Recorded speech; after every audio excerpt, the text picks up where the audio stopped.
Good evening. Good evening, and welcome to the keynote address for the Georgia History Festival. My name is Todd Gross. I am the President and Chief Executive Officer of the Georgia Historical Society. It is a pleasure to welcome you tonight to this special program. This program is part of the Georgia History Festival. It's also part of the Georgia Historical Society's 250th anniversary of the United States commemoration. Yes.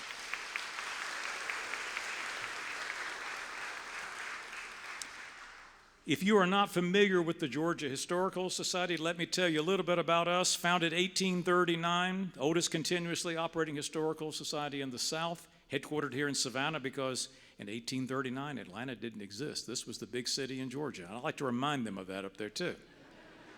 Capital was in Milledgeville in those days. We are the independent, statewide educational and research institution responsible for collecting and teaching Georgia and American history.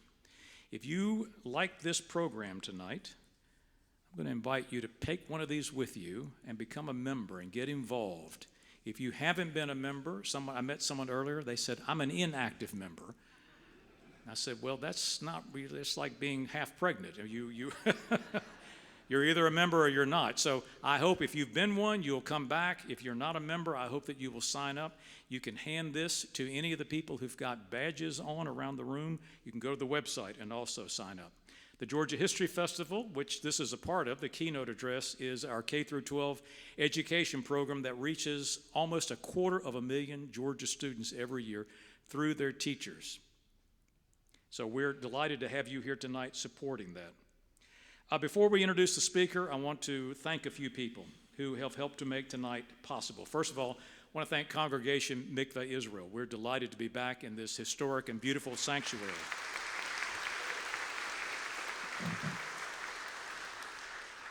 I want to recognize members of the board of the Georgia Historical Society. We have at least two of them with us this evening. I want to recognize Dr. Ted Moore and Jeff Cole. And have I missed, are there any other members of the board that are with us tonight? Let's give them a round of applause, please.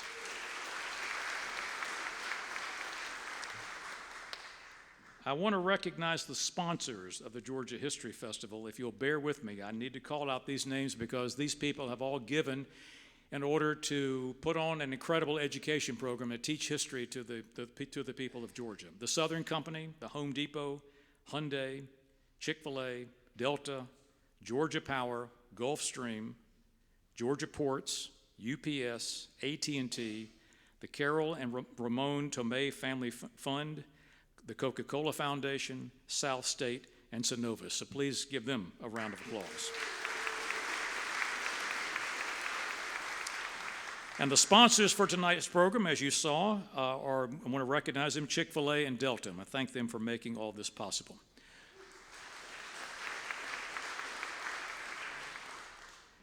Also want to thank the book lady. She's with us tonight. She's got a great selection of Rick Atkinson's books, and there'll be a book signing afterwards, so please be sure and pick up a copy back here and then bring it up for the book signing afterwards. And then lastly, let me thank all of you for coming tonight. Delighted to see you. There's a lot going on this evening around the city. We thank you for choosing this program, for being here tonight to support us, to hear Rick Atkinson.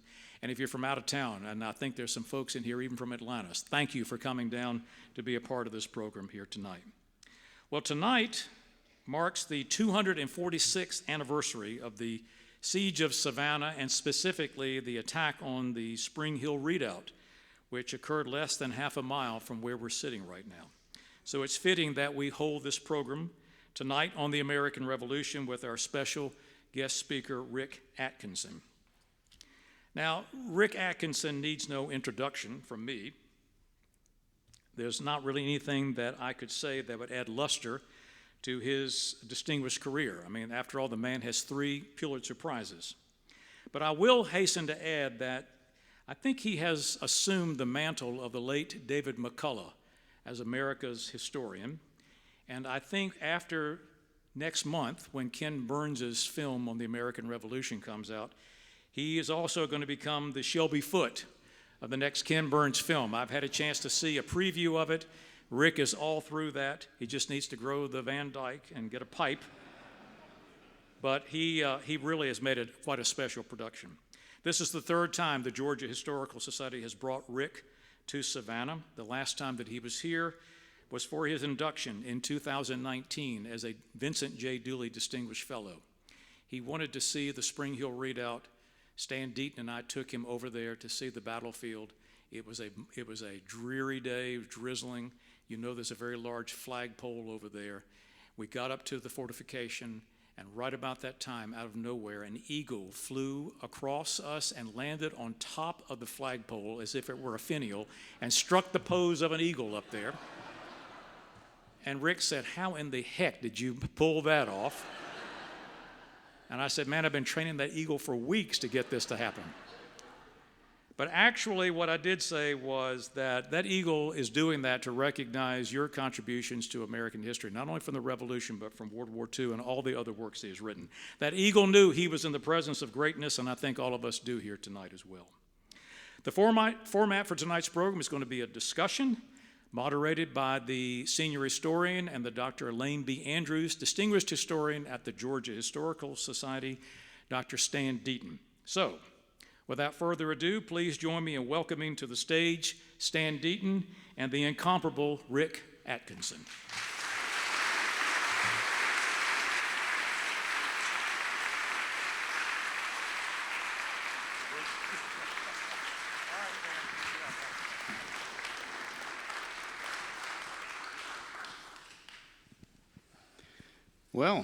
Well, welcome back.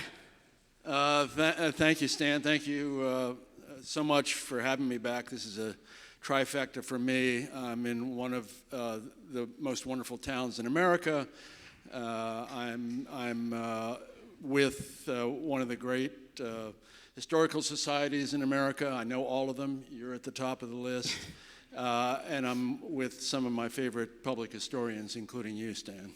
Well, you're very kind to say so. Thank you, Rick. We're delighted to have you here. Congratulations. You are 2/3 of the way home on this trilogy that we're all looking forward to the last volume. I know nobody more than you. We're going to jump right in here. You and I are going to have a conversation, then we're going to open it up. I'm the only thing standing between you and your adoring public, so we'll get right to it. But one of the things you and I talked about last time you were here with the first volume was the great places you got to go to do research. You went to Windsor Castle. You were among the first people to see the papers of George III that had recently been released by Queen Elizabeth, now deceased. Did you go to any really cool places like that for research in this book? Savannah. Yeah, I went back to Britain because I spend a lot of time in Britain. I'm always interested in what's happening on the other side of the hill. What's happening with the British, and as we get deeper into the war, what's happening with the French, the Spanish, the Dutch, because the American Revolution becomes a global war. So I walk the battlefields. I've done that for every war that I've written about. I think it's vital to understand the ground will speak to you if you listen to it. You can have an emotional connection with what's happened there, including the Spring Hill Redoubt here. So I spent a lot of time for this book in places like Saratoga and Brandywine, Monmouth, battlefields like that. In terms of archival research, I go back to the British National Archive in Kew, which is just west of London. Probably the best, most in-depth archive in America for material related to the American Revolution is in, of all places, Ann Arbor, Michigan. Some of you may know Michigan was not one of the 13 colonies. There was a wealthy industrialist named William Clements. He began collecting papers and artifacts in the 19-teens, and he began buying up the papers of particularly British generals and statesmen from the 18th century. In many cases, their families had fallen on hard times. They were looking for whatever money Clements could get them. So the papers, for example, of Thomas Gage, who was the British commanding general in Boston when the war began in April 1775, those papers are in Ann Arbor. the papers of Henry Clinton, who was the British commanding general for 4 years during the Revolution, longer than any other British general. Those papers are in Ann Arbor. The papers of Lord George Germain, who was the American secretary. He'd been a British general in the 7 Years' War. He's the Robert McNamara of the war for Britain. Those papers are in Ann Arbor. So I spent a lot of time in Ann Arbor and places like that. Did you go to Paris? I went to Versailles, even better. This book opens in Versailles, and of course Versailles is about 15 miles from Paris. And this book opens in Versailles, and I spent some time there because it's important to understand that in the spring of 1777, when Volume 2 opens, the game for the Americans is to persuade the Roman Catholic absolute monarchy in Versailles that it's in their best interest to throw in their lot openly with Protestant wannabe Republicans in America intent on armed rebellion against their lawful monarch. That's a heavy lift diplomatically. And the guy who is sent to do that lifting is a septuagenarian named Benjamin Franklin. He arrives in Paris in December 1776. And he's quite brilliant at it. He's our first and greatest diplomat. And his job is to persuade that absolute monarch, Louis XVI, that the clandestine assistance they're giving to Americans, secret supplies of munitions and muskets and a little cash, needs to give way to real support, an army, a navy, much more material support. And so Franklin is there to work that diplomatic problem. So the book opens there with, we're going to meet Louis XVI. We're going to meet his beautiful Austrian spendthrift wife, Marie Antoinette, known around the court at Versailles as Madame Deficit. And we're going to meet a spindly 19-year-old redhead named Gilbert du Motier. You know him better as the Marquis de Lafayette, because in the spring of 1777, he's going to disobey the king's orders by leaving France. He's bought a ship. He's got lots of money. And with some boon companions, he's going to sail from Bordeaux to America because he has been given a major general's commission in the Continental Army, despite the fact that he has almost no military experience whatsoever. You can't make this up, Stan. So yeah, I go to Versailles and I go back in the book. We open at Versailles, but we're going to be back in Paris with Franklin because that is the game, to persuade France to come in with both feet. And we're going to talk about some of these characters because you've told me before that that's the part of the story that really drives you, that really inspires you as you do this work. Before we get there, I want to ask you a little bit about process. You and I have talked about this before, and I find it fascinating. Todd mentioned Shelby Foote. He famously outlined, to a great extent, those 3 volumes on the Civil War. Do you outline, or do you just stop doing research and start writing, or do you write while you're doing research? No, I'm a very sequential guy. I research. I do one book at a time. I put a mark on the calendar basically and say, at this point, I'm going to stop, because you can wander into the woods and never wander out, and the publisher will help you to find that date. And then I spend, months outlining. I go through all of my notes, everything that I have accumulated, and I'm spending about 3 years of research per book now, going to places like Versailles and Kew, the British National Archives, and Ann Arbor. I go through all of my notes, page by page, thousands and thousands of pages, and I build a huge outline electronically. I use the outlining software in Word, which I think is the greatest invention since the plow. And it takes me about 6 to 8 months to do it. It's incredibly tedious. I hate it. But you got to do it. And at the end of the process, I have an outline that not only shows me where I'm going, it's a road map So I will go through those notes and I'll say, this goes in chapter 4, this goes in chapter 10, nope, nope, nope, chapter 3. So the outline for the current book is 650,000 words. It's 3 times as long as the book itself. But then I've got a roadmap, and it tells me not only where I'm going, but it tells me where the material is that I need to write that scene. And so then I start writing. I'm an old newspaper man. I type real fast. I write about 1,000 words a day. The books are about 250,000 words each. They're fat books. But, 1,000 words a day, 250 days, you can do it in a year. Just don't have a life that you care about. And that outline is, for me, the critical part of the process, because I think through the narrative structure of the book as I'm doing that outline. I think through the characters. I think through what it is I want to say as an author in the book. And I'm thinking of the reader all the time.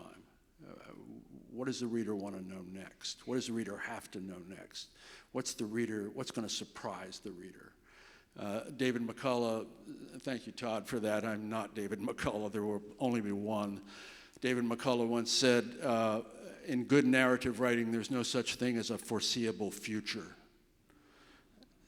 You're not going to know what's coming, because they didn't know what was coming. And that's part of the narrative art. The other thing you do in this book, and you mentioned, is there's such a huge global canvas. This is not just about what happens in the United States or in this theater or that theater. You spend time in Paris, narrative, Paris, London. You even have to take a peek at Madrid because Spain is going to come in on this.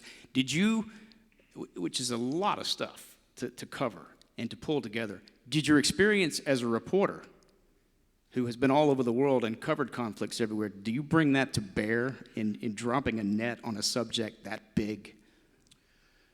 I think that having been a newspaper reporter, having been a foreign correspondent, I lived in Berlin for several years, having been a war correspondent in places like Somalia and Iraq and Afghanistan and other nasty places. I think that actually helps me as a military historian in writing about war. I've seen it. I've been there. I've been shot at. I know what it's like. I have watched commanders under duress. I spent 2 months with Dave Petraeus in the 101st Airborne Division. I went with them from Fort Campbell, Kentucky, when they first went to Kuwait and then into Iraq during the invasion of Iraq in 2003. And I'd had other experiences with other commanders. I think watching the pressures on them, and there is no pressure on anyone in the world as great as on a military leader in combat responsible for the lives of his men and women. And I think seeing that in the 21st century gives me a pretty good understanding of what it's like for Washington, or for Nathaniel Greene, or for Benedict Arnold, or for the British commanders. And then there are nuances that I think are useful to me. For example, sleep discipline. Anybody here who's been in the military knows sleep discipline is really important. If you don't get enough sleep, you make bad decisions. You make bad decisions in combat, you get soldiers killed. So watching latter-day leaders, Petraeus and others that I've been around, forcing themselves to get at least 5 hours of sleep or so at night, and that's really hard to do when the bullets are flying, helps me to understand how important it is for historical figures and there are many examples like that. Let's talk about some of those historical figures, and let's start at the top with Washington. What's your take on him now? You took us through that first volume, you introduced us to him. Tell us about now through the travails of this book. What's your estimation of this man? Stan, I spent almost 15 years living metaphorically with Dwight Eisenhower and writing about the American role in the liberation of Europe in World War II through North Africa, Sicily and Italy, Western Europe, beginning at Normandy. And my admiration for Eisenhower only increased over that time. And I've got the same relationship with Washington now, and we're into 12 years of cohabiting. And, I recognize, as I did with Eisenhower, that he is flawed. He's not a particularly good tactician. He makes a lot of mistakes on the battlefield at places like Long Island, at Brandywine, where he gets outflanked both times by the enemy. He's got a molten temper. He can feel sorry for himself. Incidentally, in his time at Mount Vernon, he died at Mount Vernon in 1799. At least 577 slaves lived at Mount Vernon during his time. You can't square that circle morally. And so that's part of who he is. That's part of who we are. Having said that, he is the indispensable man. That's a bit of a cliche about him, but it's absolutely true. He's got a number of things going for him. He's got a great eye for subordinate talent. So he sees this overweight 25-year-old Boston bookseller named Henry Knox and somehow intuits that he's going to be the father of American artillery. He sees this lapsed Quaker from Rhode Island, an anchorsmith in his mid-30s named Nathaniel Greene, somehow, and he's buried right around the corner here, and somehow knows that Greene is going to be only second to Washington as the indispensable man in the Continental Army. He's got a big brain, Washington does, organized for executive action. He's willing to make decisions. He's willing to take responsibility.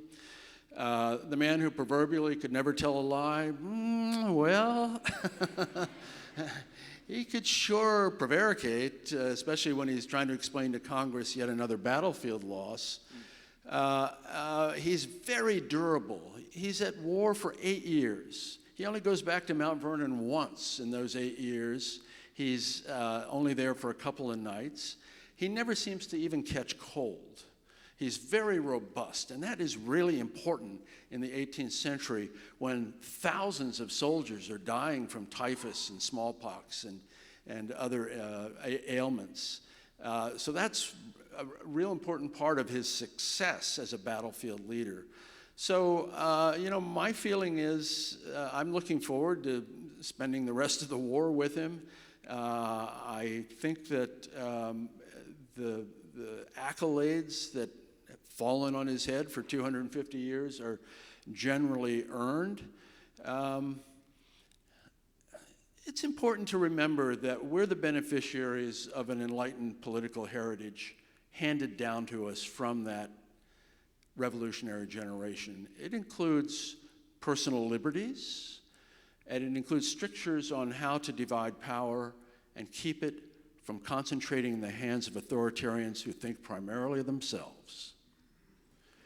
We can't let that be taken away. We can't allow it to slip away. When we can't be ignorant of this priceless gift or the hundreds of thousands of Americans who've given their lives to affirm and sustain it over the past 250 years.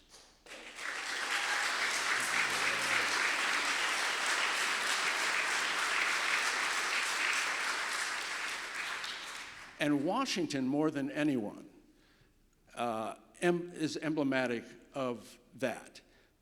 Putting a larger cause beyond his own personal interests. He personifies that, something bigger than himself. He represents that from the time he takes command of the Continental Army in July 1775, and he represents that until the day he dies at Mount Vernon in December 1799. Let's talk about some of the people who served under him and start with that 19-year-old that you mentioned earlier and the unique relationship. People think Hamilton and Washington were sort of like father and son, but it really wasn't. They sort of kept each other at arm's length, but it was Lafayette. Talk about that relationship and how did he ingratiate himself with this man so quickly? Yeah, so Lafayette, he sails across the Atlantic. He ends up in South Carolina and makes his way very slowly to Philadelphia. And he shows up and basically, and he teaches himself English during the crossing. He's got an ear for language. and his English is pretty good by the time he shows up. He joins the Continental Army just north of Philadelphia in the summer of 1777, and he's got this major general's uniform on. Washington looks at him, and you can see the wheels turning in Washington's head, and he writes to one of his friends, "What the hell am I supposed to do with this guy?" Well, they hit it off right away. Washington has no children of his own, and Lafayette does become something of a surrogate son. Lafayette shows that he's got some chops on the battlefield, even though he's not really got any military experience. He learns quickly. He's pretty capable on the battlefield. More important, he is a conduit for Washington, for the Continental Congress, for America, to that French court at Versailles. He is one of the richest boys in France. He's connected to one of the most powerful families in France. He's got influential friends at court. And Washington recognizes that this is a useful guy to know. And so Washington is going to basically treat him with deference. When they ride through Philadelphia, the whole army goes through Philadelphia because they're going to confront the British at Brandywine at the north of the Chesapeake Bay. Washington and Lafayette ride next to each other. It's that kind of relationship from the beginning. So Washington uses him as a able battlefield leader. He uses him as a political sounding board, and he uses him because there has never been and never will be a better political general than George Washington. Dave Petraeus likes to think that he might be up there, but Washington is brilliant at it. And by that I mean knowing how to pull the levers of the political system. And the political system is very much in flux, obviously, during the Revolution, to get what he needs, to get what he wants. Washington spends extraordinary amounts of time writing letters to Continental Congress, to state governors, to local committees of safety. The subtext of all of this is, I am your servant. I acknowledge, I embrace civilian control of the military. It's one of the greatest gifts he's given us, among many other gifts. And also working the international diplomatic part of it. He's got lots of freebooters showing up, some of whom actually have a reasonable amount of military experience. And a lot of them are French, but they're German, they're Polish. And Washington learns how to use them or dispose of them, and learns how to use those connections to further his ambitions with the regimes in Europe. And I think it was after the evening of the Battle of Monmouth in New Jersey that Lafayette and Washington laid down together under a tree, right? Yeah, it's shared a blanket. Yeah, they shared a cloak. And I think it happened. Lafayette says it happened. You always have to get a second source with Lafayette. The Battle of Monmouth in northern New Jersey is the last big battle in the north of the Revolution. It all moves down here to the south in the last couple of years. The day has started very badly for the Americans. The British have evacuated Philadelphia. They're headed toward New York. The cause looks really pretty desperate that morning. It's incredibly hot in late June, one of the hottest days ever recorded in that part of New Jersey that time of year. Washington has made tactical mistakes, but he redeems them by showing up at the right time and helping to rally the troops. And basically, the day ends in a draw. And at the end of this very long, bloody day, a lot of dead, a lot of wounded on both sides. And the British continue on to New York, and the Americans hold the ground at Monmouth. And at the end of this long, exhausting day, Washington and Lafayette, under an oak tree, lay down and share a cloak and sleep together. on this cloak, take a 40-minute, 40-wink cat nap. So that's the kind of relationship that they've got. Talk about Charles Lee, who was there at Monmouth that day. One of the great confrontations in American history happened on the battlefield that day between George Washington and his subordinate, Charles Lee, who's one of the great tragic figures of the Revolution, and you tell the story so well in this book. Yes, Dan, he is tragic. Charles Lee had been a lieutenant colonel in the British Army. There are a number of British expats who have military experience in the British Army, and they have emigrated to America. Charles Lee, as a lieutenant colonel, feels like his ambitions are being thwarted in Britain, so he emigrates, and he buys a piece of land in Western Virginia. As the revolution begins, he's a real radical. He's a political radical. He talks a good game, and he's got military experience. So he's made a general, and early in the war, he's Washington's deputy. He's number 2 in the hierarchy. He makes the mistake of getting himself captured in December of 1776. And he's going to spend about a year and a half in British jails in New York, some of them on prison ship in New York Harbor. And he's finally exchanged, and he comes back, and the American Army is at Valley Forge in the winter of 77, 78. Terrible winter.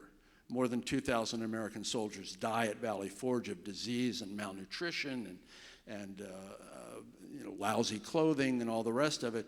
Charles Lee shows up, and Washington welcomes him back, literally embraces him. And Lee is ready to resume his role as the number 2. Well, lots happened in a year and a half. Nathaniel Greene has ascended, among other things. And Lee is a very idiosyncratic character. He is always trailed by a pack of dogs, loves dogs, hates people. And there are other aspects of his personality that are troubling to Washington, among others. He's going to be at Monmouth because the Army, the Continental Army, comes out of Valley Forge in early June of 1777, and they're going to cut off that British Army that's moving from Philadelphia to New York. And Charles Lee is given the vanguard, 5,000 troops, the head of the army, and his job is to not intercept this 18,000-man force of the British, but Washington wants them heckled. He wants attacks in their flanks and their rears. He wants them to feel the pain of trying to get across New Jersey. And it goes badly for Lee, and suddenly the General Clinton, who's the British commander-in-chief, they do a 180 and they turn around and they attack Lee, and it looks pretty grim for a while, and that's when Washington rides in. Washington sees what's happening on the battlefield on this miserably hot day. Dozens of soldiers die of heat stroke on both sides. And he finds Charles Lee, and he says, Washington has a hair trigger temper, which he usually keeps in check, but he does not at this moment. And he confronts Lee and says, "Sir, what's the meaning of this? What have you done? What have you done?" And Lee sputters, he's surprised that Washington is mad. He thinks he's done pretty well in preventing the vanguard from being destroyed, and he sputters an answer. Washington basically dismisses him, sends him to the rear. Lee makes the mistake. It probably would have been papered over. They probably would, at the end of the day, probably would have been okay. Lee makes the mistake, and he's 5 miles away, and he sits down and he writes a couple of letters to Washington that night, and they're very intemperate, and basically demands satisfaction. Not in a duel, but I demand a hearing. And it gets to the point where Lee's basically saying, we'll let the Congress and the American people decide, you or me. Well, that's a really bad decision. And Washington, again, he's very deft politically. You don't want to cross him because he doesn't get his fingers dirty, but he's got plenty of other people who are going to stick it to Charles Lee, and he's going to be basically court-martialed, and he ends up a broken man in Philadelphia, loses his commission, largely forgotten in the Army. Talk about what happened right over here in Savannah, October 9, 1779, and how important. Place that in the context of what we're talking about. Yeah, well, it happens to be this day. Well, Georgia is, Pluto in 1775. There were only, 60,000 people living in Georgia, something like that. And Savannah has, I think, 400 structures, and it's a small podunk town in the middle of nowhere. And but it's potentially important. And the British have decided, because things are not going well for them in the north, they have decided to adopt a southern strategy. And the southern strategy anticipates that, first of all, there are a lot of loyalists in the south. The British embrace a number of strategic misconceptions, and one of them is that there are more loyalists, people loyal to the crown, than actually exist. And they believe that the loyalism is deeper and thicker and wider in the South than in the northern states. And so in December of 1778, they send an expedition here from New York. The expedition comes up the Savannah River and basically captures Savannah. And Savannah becomes an outpost with the intent of moving up the Savannah River, which is the only real settled part of Georgia in those days, and recapturing Georgia for the crown, and then moving into South Carolina, and then moving into North Carolina, and then Virginia. That's the plan. And so they've started in Savannah. Well, in 1779, there's a hope. The French have now come into it. Franklin has been successful, and the French have sent a fleet, and the fleet is under an admiral named D'Estaing. D'Estaing had been an army general, and only the French would take an army general and make him an admiral. The guy didn't know how to sail. And worse yet, he's unlucky. What's the trait that Napoleon most cherished in his generals? Luck. And D'Estaing is unlucky, and he's been unlucky in New York, he's been unlucky in Newport and Rhode Island, and he's going to be unlucky here. He'd had some success in the West Indies, and he's been called with his fleet back to France, but he's persuaded to come here to Savannah first to try to recapture Georgia. And he shows up here, and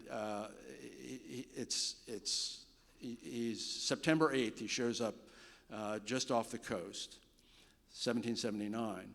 And he's worried about hurricanes. I don't know why. And he says, I can only stay a week because my fleet is in peril on this lee shore in hurricane season. And he sends word to Charleston, where there is an American army under a general named Benjamin Lincoln. And he says, I'll attack the British in Savannah if you will come join me. And so Lincoln, who's from Massachusetts, Lincoln has been badly wounded at Saratoga in 1777. He's still walking with a limp. Bone splinters are coming out of his right ankle from where he'd been shot. Lincoln shows up here, and the French Navy, and they've got several thousand French soldiers with them, and the American Continental Army under General Lincoln with Georgia and South Carolina militia, they're looking at each other. It's like a dog looking at a wristwatch, these two forces. The hope is that they can scare the British into giving up Savannah. The British don't scare easily, and they certainly aren't scared by D'Estaing. And so there's something of a siege that's set up. And D'Estaing is watching the calendar, and he's watching the skies, and he's worried about his fleet. And the scurvy in the fleet is killing 30 men a day, scurvy and other diseases. And the decision is finally made that, okay, we've started a bombardment, and the bombardment goes on for more than a week, and it's pretty intense. The French bring cannons from their ships, and they put them around the perimeter of the British fortifications, and they're pounding Savannah. and it's pretty awful. And there are people killed, mostly civilians, mostly blacks are being killed. It's not really affecting the British Army that much. And so the decision is finally made, okay, this isn't going to work. We're not going to be able to blast them out of here. We're going to have to attack directly, surprise attack. And the planning is badly done. The idea is to attack the British right flank at dawn on October 9th. And it goes badly from the beginning. The French who attack, led by D'Estaing, he's back in the saddle again as a general. D'Estaing is wounded twice. The bloodshed is enormous, particularly on the side of the French and the Americans. The French columns attack first. They're repulsed. The American columns come behind them. They attack. They're repulsed. D'Estaing is unable to command any further because he's wounded badly enough. He's wearing a white uniform. It is crimson with his own blood. And so the attack is going to fail. The decision is made by General Lincoln and Admiral D'Estaing, we'll go our separate ways. D'Estaing goes back to his ships and they sail away. They immediately run into a bad storm that causes further damage to them. General Lincoln limps with his survivors back to Charleston. And the British are going to hold Savannah until well into 1782. It remains an outpost of the British Empire till the end of the war. In the interest of time, and I want to allow our audience time to ask you questions, Todd mentioned your involvement in the upcoming Ken Burns 12-hour, 6-part documentary on the American Revolution. You are front and center in that. It debuts on your birthday, November 16th. What was it like working with Ken Burns, and what is it like? You are still out with him promoting this. Yeah, I've been involved for about 4 years, reading scripts on camera, looking at the rough cut of the film, critiquing that, and now for the last 6 or 7 months, traveling with him and Sarah Botstein and David Schmidt as two producer-directors, helping to promote the thing, and trying to help save PBS, because he's the franchise and they've fallen on hard times, as you know. The film is fantastic. I've seen all 12 hours of it, and it's going to really, I think, be a wonderful thing for all of us. He believes, as I do, that studying the Revolution tells us something about who we are, where we came from, what our forebears believed, and what they were willing to die for. It's the most profound question any people can ask themselves. And that's one of the things he's trying to answer in this film. What were they willing to die for? Why? So it's been really fun. We were in Lexington and Concord together. We were in Richmond and Williamsburg together, in Dallas. We were in Saratoga and Albany recently. I'll be with him at Mount Vernon in a couple weeks. We'll be in California, back in Texas again. He's completely committed to the truth, and the truth really hurts sometimes. There's a lot to dislike about the founders and the war they fought for independence, including the fact that 1 in 5 of all 2.5 million Americans in 1775 were enslaved blacks, that all men are created equal did not apply to blacks or women or indigents. It's aspirational. And he doesn't shy away from any of that, and yet he reveres the story. And he's very assiduous in being certain that the story that he's telling is true, historically grounded. It's difficult for them, as you can imagine, because you're making a movie about something that happened 250 years ago. There are no photographs. There's no B-roll. There are no veterans to interview. narratively, filling 12 hours is not easy, and they've done it magnificently. It's really a gorgeous and captivating film. So, I'd never met him before getting involved in this. We're about the same age, and he's a lot of fun to be around. He's very unaffected. He's very unpretentious. It's exactly what you would hope, that he is what he seems to be. And I see he's tireless. I see him going from PBS station to PBS station around the country, rallying the troops, telling them, this too shall pass, and reminding them that they've got a mission in this life, and it's an important mission for the country. And so I think it's going to be a really great thing. I think that he will help steer us collectively in thinking about the semi-quincentennial, which sounds like a medical procedure, but is actually actually the 250th anniversary of the country. We're going to open this up to the floor for questions. My colleagues Brianna and Catherine have got microphones, so would appreciate it if you would raise your hand. Would really appreciate it if you would ask a question. Don't make a statement. And we will come to you with the microphone. So I see gentleman right to your left, Brianna. All right. Thanks very much for being here. I'm reading your first volume, and I'm just astounded by the cites to letters, diaries, contemporary news reports, messages between luminaries. Do you do all this research by yourself, or do you have an experienced team? And if so, will you talk about them? A team? I should have thought of that, Stan. You mean you can have a team? No, I do it almost all myself. And there are people who have teams, and they get memos from the team and so on. I find, it's one of the reasons the books take 5 or 6 years. I find that it's got to go through my eyes and through my brain. There are a couple, I don't read French, so I hired a researcher in Paris to do research for me in the French archives. But for the most part, I do it myself, and I do it myself because I just find that is the only way I can really get the story in my bones, and that's where it's got to be. I've got to feel it in my bones. It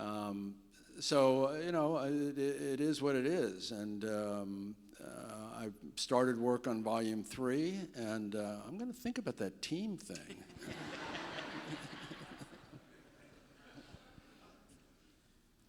Next question. Behind you back there.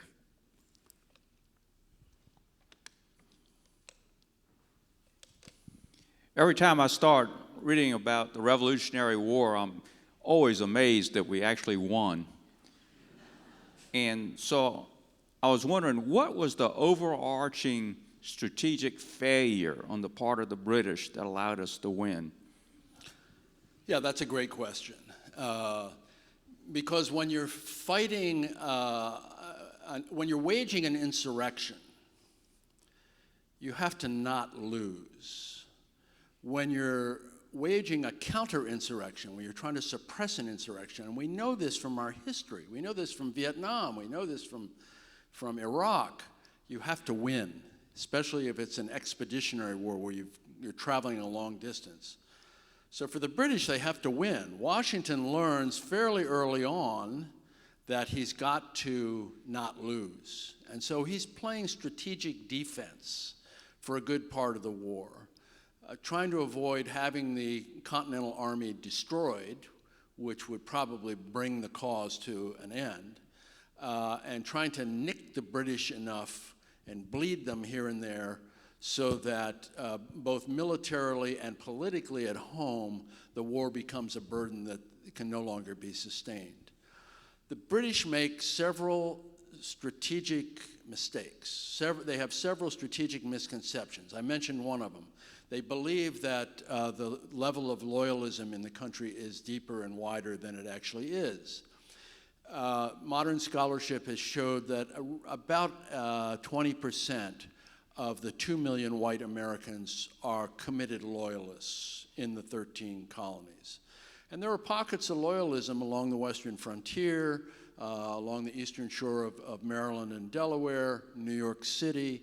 But for the most part, 20% is not enough to control any of the levers of government.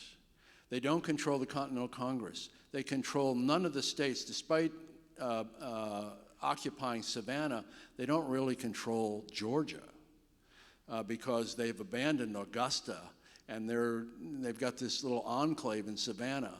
And as they find out, whenever they wander out into the wilderness of Georgia or South Carolina, they get ambushed. Another strategic mistake they make is they assume that the Americans will be intimidated by British firepower. They believe that starting on April 19th, 1775, when they march out to Lexington and Concord and leave 8 dead on the green at Lexington, and then march on to Concord, that the other colonies will take a look at what's happened to obstreperous Massachusetts and will quail. And that's not what happens. The other colonies say if it can happen to them, it can happen to us. And the other colonies rally. You know, it's not going to be a smooth thing for 8 years, but that's a strategic misconception. And then, and probably the most important thing, George III, your last king, and his government, and majorities in both the House of Commons and the House of Lords, believe that if the Americans are permitted to detach themselves from the British Empire, and the British Empire is a new construct created after Britain's overwhelming victory against the French and the Spanish in the 7 Years' War, the French and Indian War, as we call it, in 1763, when they get Canada, Britain gets Canada, they get 500 million fertile acres west of the Appalachians, they get more rich sugar islands in the West Indies, that's where the real money is, they get parts of India. They believe that if the Americans are permitted to exit the British Empire, it will encourage insurrections in Ireland, in Canada, in those sugar islands in the West Indies, and it will be the beginning of the end of the British Empire. This is wrong.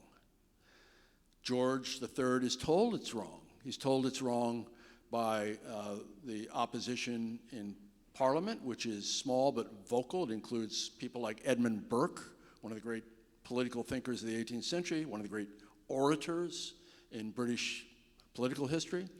He's told it's wrong by economists who point out that he can get where he wants to go, the king can, with international trade. He doesn't have to have this mercantile system where you extract raw materials from your colonies and force them to buy finished products from the home country. Adam Smith, who is a political philosopher who writes a famous treatise called The Wealth of Nations, published in 1776, lays it out for him. This is how you could do it. You don't need the system that you think you need. George doesn't believe it. Parliament doesn't believe it. And so these strategic misconceptions cause them to wage war against their own people, us, for across 3,000 miles of open ocean in the age of sail for 8 years. It's going to result in more than 30,000 British and German casualties. It's going to result in a cost of about 126 million pounds sterling, which is $25 billion today.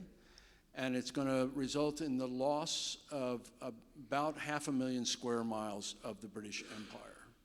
So it's a body blow to Britain. And it starts with those strategic misconceptions.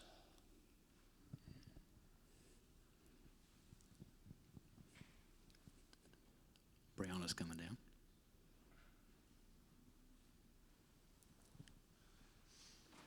Thank you. Mr. Atkinson, I particularly enjoy the way that you integrate the diplomatic and political aspects of the story into the narrative. Okay, two-part question. I think some historians would contend that in the run-up to the war, and even early in the war, many of the Americans fighting the British were more interested in pursuing the rights of Englishmen than independence. So would you agree with that? And if you do, can you point to an event or a series of events that led the ground to shift so that the Americans became committed to independence? Yes, good question. Yeah, when the shooting starts in April 1775, very few people are thinking, okay, we're going to completely detach ourselves from the empire. They're thinking, we want our grievances redressed. We want things fixed. I live in the District of Columbia. My license plate reads, taxation without representation. It pisses me off. And it pisses off the 800,000 neighbors that I've got in the District of Columbia, and it would piss you off too. So there are grievances, and that's only one of them. Over the course of the first year of the war, from the summer of 75, spring of 75, the spring of 76, into the summer of 76, several things happen. First of all, a lot of bloodshed. And once the killing starts, the dynamic changes emotionally, psychologically, physically. It's hard to put that genie back in the bottle. The British burned towns, and there's anger over that, to say the least. In January of 76, there's another expat Brit, polemicist. He's failed at everything he's ever tried in Britain, named Thomas Paine. And he writes a treatise called Common Sense. And Common Sense states in very clear, vigorous language that the sense that it gives Americans, and everyone reads Common Sense. It becomes a huge bestseller instantly, around the world actually. And every American, and it's a very literate society, most people, by far, most people can read. It gives Americans a clearer sense of what it is that they are now fighting for. He says, for example, he calls the king a royal brute. Now, we could talk about George III. He's not really a royal brute, but up to that point, there had been niceties about the king. Oh, he's not really, it's his advisors and it's parliament and so on. And Paine says, no, it starts with the king, and it starts with a monarchy. We don't need a monarchy. We don't need a king. That's not what we're here for. Republicanism is beginning to take root.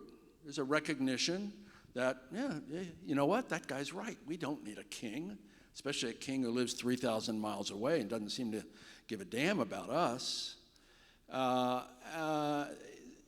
He makes other arguments that really fall on fertile ears. It's an extraordinary galvanizing of the population. And so by the spring of, by July 4th of 1776, for example, when this thing called the Declaration of Independence is issued, it includes a bill of particulars, of an indictment of the king and his government, but lays out not only an aspiration for independence, a declaration of independence.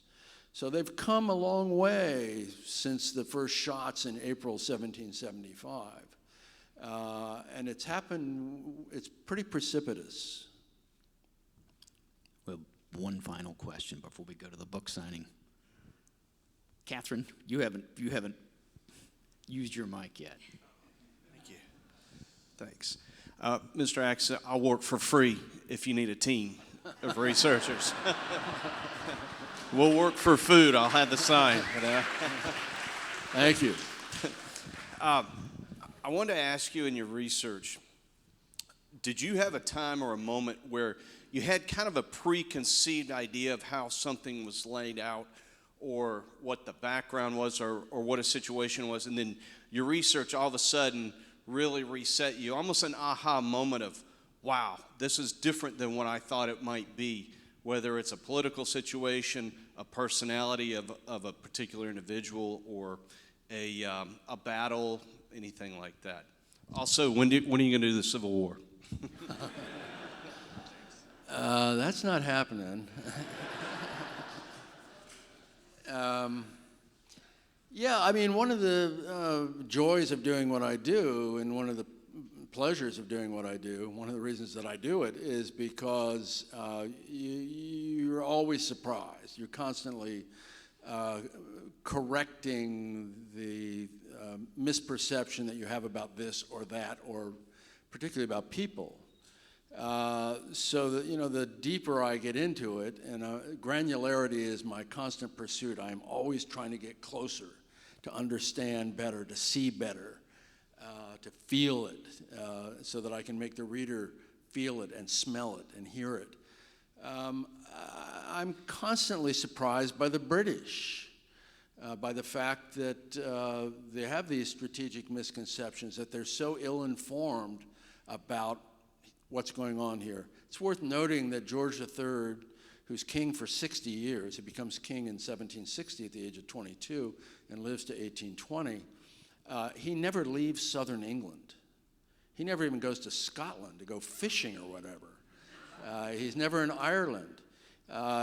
He's the ruling power in Hanover in Germany, because his family's derived from Germans. He never goes to the continent. And so he is really purblind in trying to understand what has happened in America over the course of 150 years. He doesn't really understand it, and very few people in his government understand it either. They don't really understand us. And they don't really understand that we, speaking for all of us now, whether you've been here for 300 years or whether you arrived last month, we had become accustomed to a benign neglect from Britain. And we were pretty much allowed to run our own show here. And the British, among other things, as a consequence of the victory in the 7 Years' War and this new empire that they've got, they're broke. They're deeply in debt, and they need money. And so they begin imposing taxes without representation. And they don't realize that, hey, for 150 years, we've become accustomed to not paying much in tax, very, very small amounts. So the British constantly perplex me and surprise me. Characters. Benedict Arnold. I don't really have an aha moment about him, because I've known since I was in 8th grade at George S. Patton Junior High School at Fort Leavenworth, Kansas, when I first heard his name, that there was something strange about this guy. What I have learned, and I've been living with him now for 12 or 13 years, he's the best tactical leader on either side for the first couple years of the war. He is born to lead other men in the dark of night. That's a gift. That's a gift that not many battle commanders have. Washington recognizes it right away in him. Again, that's good eye for subordinate talent. He sees Benedict Arnold. He meets him in the summer of 1775. He says, this guy's got something. He's a fighter. And he is. He shows it again and again, including he's badly wounded at Quebec. This, incidentally, is the semi-quincentennial of our invasion of Canada. It didn't go well. For all of you who think it ought to be the 51st state, I invite you to read chapters 5, 8, and 12 of The British Are Coming. And then at Saratoga, where the two battles of Saratoga in September and October of 1777, he is the battlefield commander. Horatio Gates is the overall commander, but he's out there at the mouth of the cannon, Arnold is, and he's badly wounded again. He's shot in the left leg again. And he's in the hospital for a long time, and it gives him time to brood, and he's a brooder. So trying to understand what happens to him. How does he go from being really revered by Washington, among others, and held in very high esteem and a major general in the Continental Army, to being a synonym for treason? That people have been puzzling over that for a long time, and I'm puzzling over it myself. So, I write books that are basically about character. Character reveals itself under great stress, and there's no greater stress than combat. And so what I'm trying to do is to understand the nuances of stress and how it plays out with these figures who are fighting for our independence, for our country over the course of 8 years. And I'm always surprised and perplexed by the turns and twists that human character takes. And Rick, what's the sign say that you keep near your writing desk? Oh, yeah, it says, "Get on with it." And I haven't done that tonight, have I? I have been told that Rick is going to be right over here at this table, and if you would like to get your book signed, to please line up against that wall and not the center aisle where folks are going to be coming and going. Rick, congratulations on everything. Thank you for being here. Thank you, Stan. Thank you. Thank you to all of you for being here.